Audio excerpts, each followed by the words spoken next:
E aí pessoal, tudo bem? Sejam bem-vindos a mais um vídeo. Nesse tutorial eu vou mostrar para vocês como dobrar um origami de morcego, que é muito fácil, muito bonito e qualquer um pode fazer. Para começar, nesse vídeo eu vou usar um quadrado de papel de 15 por 15 centímetros.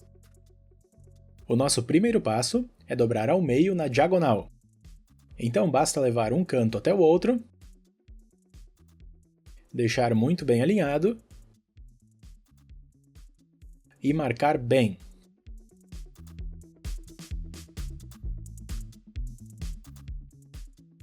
Uma vez feito, nós podemos girar o papel nessa posição e dobrar o lado maior para baixo.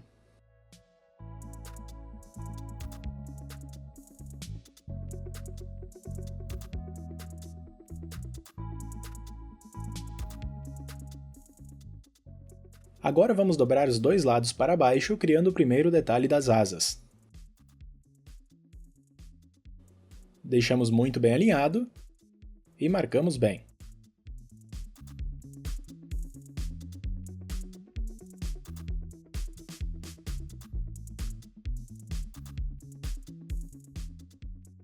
Feito isso, podemos dobrar de volta, agora deixando uma pequena diferença.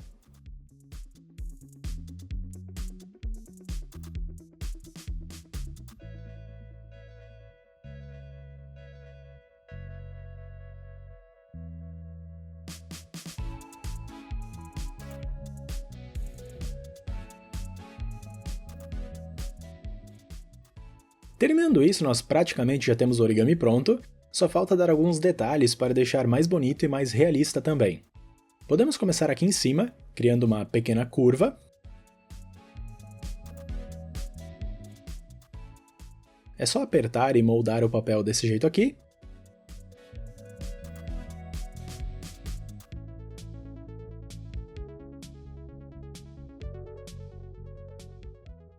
Depois, usando a mesma lógica, vamos fazer alguns detalhes nas asas.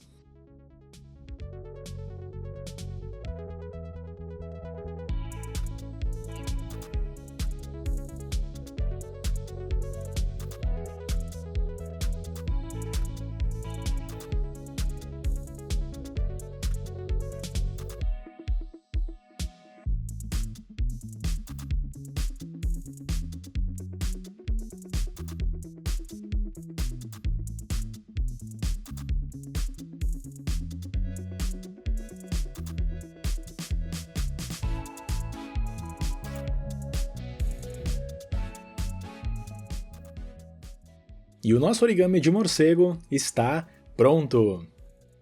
Muito obrigado por ter me assistido e até a próxima!